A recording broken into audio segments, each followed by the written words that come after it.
بہت غمزدہ کرنے والا بیان ہے جو نگراں وزیر اعظم کاکڑ صاحب نے دیا ہے جی.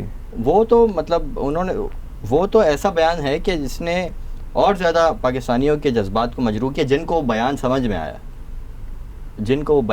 میں آیا وہ اسرائیل کا ورڈ یوز کرنا جن کو سمجھ میں آیا ہے, وہ ٹو نیشن والا جن کی چیز سمجھ میں آ گئی ہے, وہ تو کہہ رہے ہیں کہ یہ تو مطلب اندر سے تو ایسا لگتا ہے کہ یہ ایکسیپٹ کر کے بیٹھے ہیں. ہاں دیکھیں, جب وہی بات آتی ہے نا کہ ایک تو یہ ہم نے پہلے بھی بات کی, یہ انکمپیٹنٹ ہے, انکوالیفائڈ ہماری لیڈرشپ ہے, ٹھیک ہے نا, یہ انڈیزرونگ ہے. ان کو پتہ ہے کہ اگر یہاں پہ فری اینڈ فیئر الیکشنز ہوتے ہیں ان کو تو ایک سیٹ نہیں ملنی.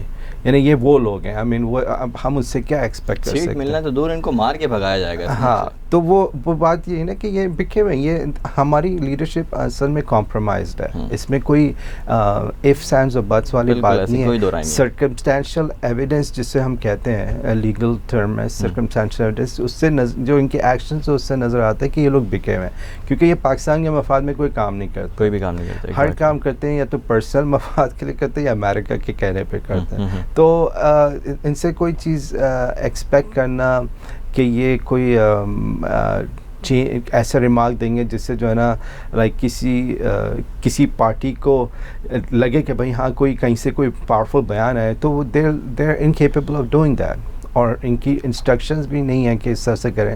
ان کو پتہ اگر انہوں نے ایسا کر بھی دیا تو ان کے پھر ڈیز نمبرڈ ہوں گے.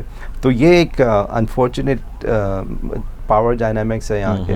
لیکن عمومی طور پہ آپ دیکھیں گے جو انٹرنیشنل آپ کا جو مسلم امہ ہے, وہاں سے بہت کم جو ہے ایک اسٹرانگ بیان آیا ہے, بہت کم. انفیکٹ آذربائیجان کی تو گورنمنٹ میں کیا بولوں کہ وہاں پر تو اسرائیل کو سپورٹ کے لیے انہوں نے اپنی جو ایک لینڈ مارک بلڈنگ ہے اس پہ اسرائیل کے جھنڈے لگائے, یعنی ڈسپلے کیے جس طرح سے ہوتا ہے نا کہ لائٹ سے اپنا.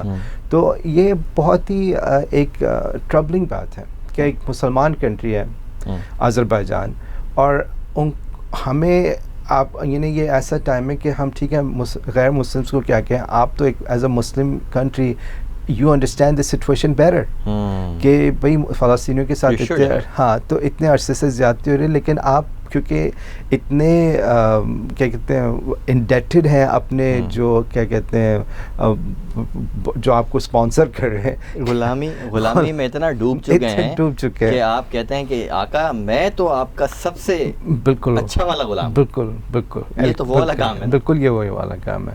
اور انفارچونیٹلی آپ دیکھیں گے بہت سارے مسلم لیڈرز اس میں بیٹھتے ہیں اس سچویشن کے اندر کہ وہ باہر سے تو کلیم کرتے ہیں کہ وہ مسلم لیڈر, لیکن وہ اندر سے فل فلیج یہ ان کا پول یا کارٹر کہہ لیں اس کو, انہوں نے وہ بنایا ہوا اپنا, اور یہ سارے اندر بیٹھ کے گپے بھی مار رہے ہوتے ہیں. بالکل یہ سب اوپر سے باہر سے کچھ ہے. ہاں وہ کہتے ہیں ہاتھی کے ساتھ کھانے کو, یہ بالکل وہی ہے, اور یہ سب ملے ہوئے آپس میں. ٹھیک ہے, ان کے انٹرسٹ ایک ہیں, ان کی پرائیورٹیز ایک ہیں. عدنان بھی تھوڑا سا میں ایک ہماری جو آڈینس ہے, ہمارے جو ویورز ہیں, ان کو انڈرسٹینڈ کرنے کے لیے سچویشن ابھی کیا چل رہی ہے تھوڑی سی میں بتاتا ہوں کہ کیا چیزیں ہوئی ہیں پچھلے 2-3 دن میں, اور اس کے بعد پھر ہم جو ہے وہ جو آگے جو چیزیں نظر آ رہی ہیں پولیٹیکلی, چاہے وہ مڈل ایسٹ کے اندر ہوں یا چاہے دنیا کے اندر ہوں یا دنیا اسلام کے اندر ہوں, اس کے اوپر تھوڑی سی ہم بات کرتے ہیں اور پھر کنکلوژن کی طرف جاتے ہیں.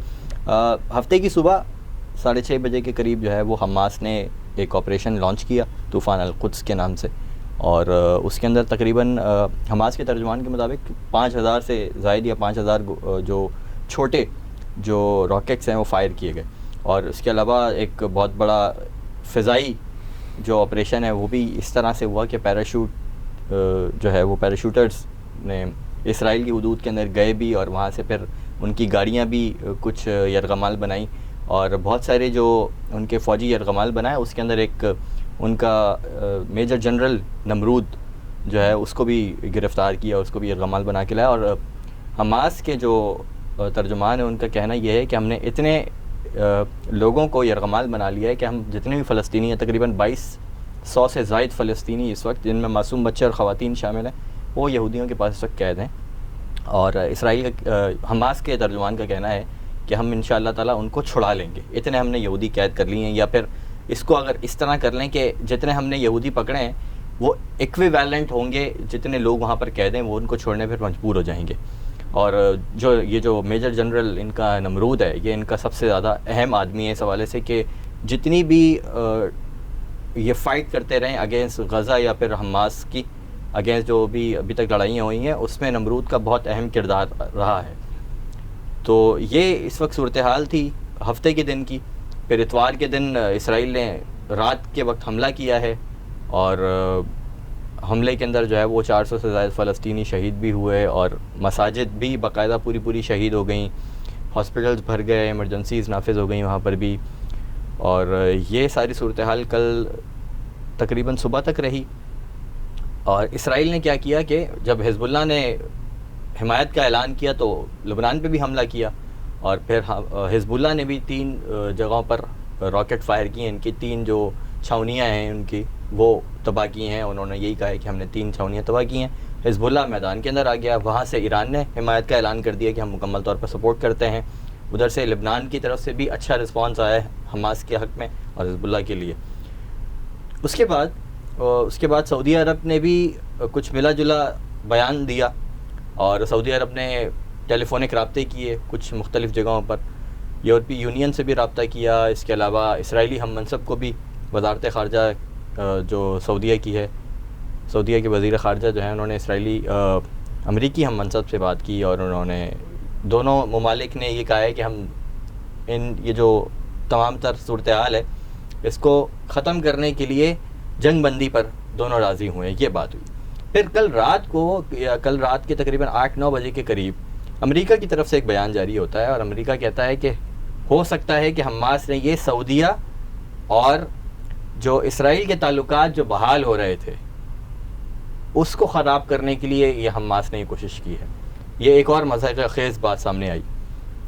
تو یہ اس وقت جو پولیٹیکل سینیریو جو چل رہا ہے مڈل ایسٹ کے اندر بھی اور خاص طور پہ یہ جو UAE والا میٹر تھا, UAE نے تو اس شرط کے اوپر اسرائیل کے ساتھ تعلقات اپنے پھر سے بحال کیے تھے کہ وہ ویسٹ بینک کا جو علاقہ ہے ایک تو اس کو بالکل خالی کر دیں گے اور غزہ کو بھی جو ان کا جو حق خود ارادیت ہے وہ بھی ان کو واپس دیا جائے گا اور وہاں سے وہ محاصرہ جو انہوں نے کر کے رکھا ہوا ہے وہ ختم کیا جائے گا. لیکن وہ بھی نہیں ہوا اور UAE کے تعلقات اب بھی اس طرح سے بحال ہیں. اس کے اوپر بھی تھوڑا سی روشنی ڈالیے گا.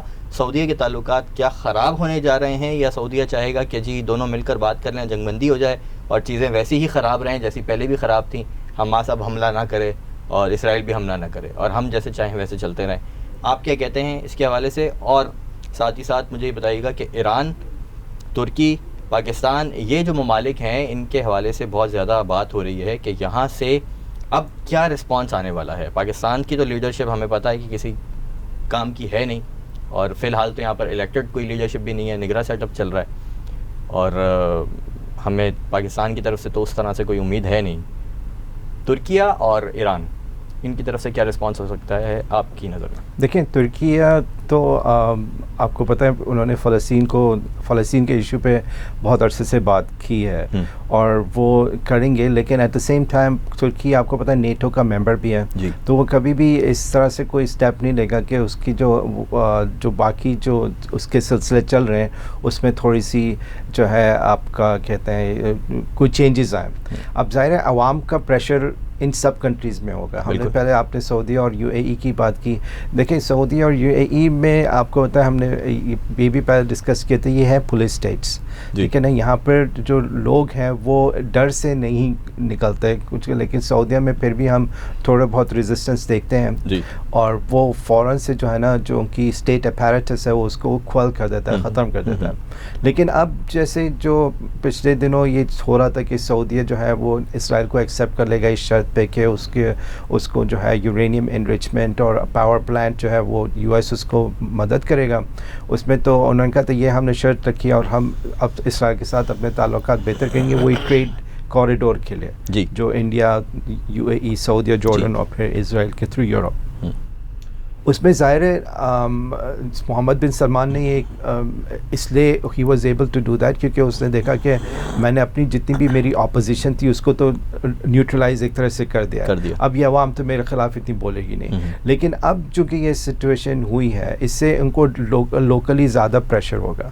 اب جتنی بھی دیکھیں سعودیہ کے اندر بھی اس وقت بہت سارے امام ہیں ایسے جو پریزنز میں, وہ صرف اس لیے پریزنز میں کیونکہ انہوں نے حکومت کے خلاف یعنی اسلامک بیس کو بنا کے حکومت کے خلاف بیان دیں تو ان کو فوراً سے پریزن میں لیا جاتا ہے. تو اب اتنی بڑے اس حادثے کو ڈیفینڈ کرنے کے لیے ان کو لگتا ہے کہ وہ کر نہیں پائیں گے اس طرح سے, تو اس لیے وہ یہ جو پرسیو کر رہے تھے اس کو ابھی بیک برنر پہ لے کے جائیں گے, اس کو فی الحال پرسیو نہیں کیا جائے گا.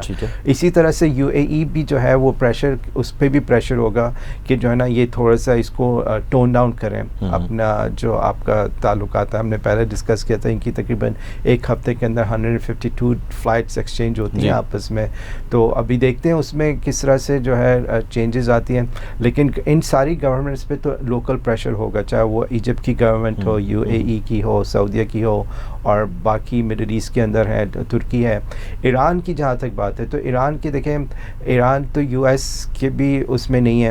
ایران تو ایک طرح سے US کو بہت عرصے سے ہارڈ ٹائم دے رہا ہے, تو اور انہوں نے تو کھلم کھلا فلسطین کی ایڈ پہ آنے کی سپورٹ کیا. اب جو ہے ایک جو US کے اندر اور یورپ کے اندر ایک نیریٹو بلڈ کرنے کی جانے کی کوشش کی ہے, وہ کہنا چاہ رہے ہیں کسی طرح سے کہ کسی نہ کسی طرح سے ایران کو حماس کے ساتھ لنک کر کے ایران ایکسکیوز بنایا جائے کہ ایران پہ حملہ کریں, اور وہ اسرائیل کے تھرو حملہ کروائیں گے ایران کے اوپر. یہ ایک چیز چل رہی ہے, وہ بیسکلی ان کو کوئی چیز مل نہیں رہی سالڈ, جسے آپ کہنا چاہیں سالڈ, کہ بھئی یہاں سے ہمیں کڑی ملتے کہ جو ہے نا اس کی جو پلاننگ ہوئی تھی وہ ایران کے تھرو ہوئی تھی.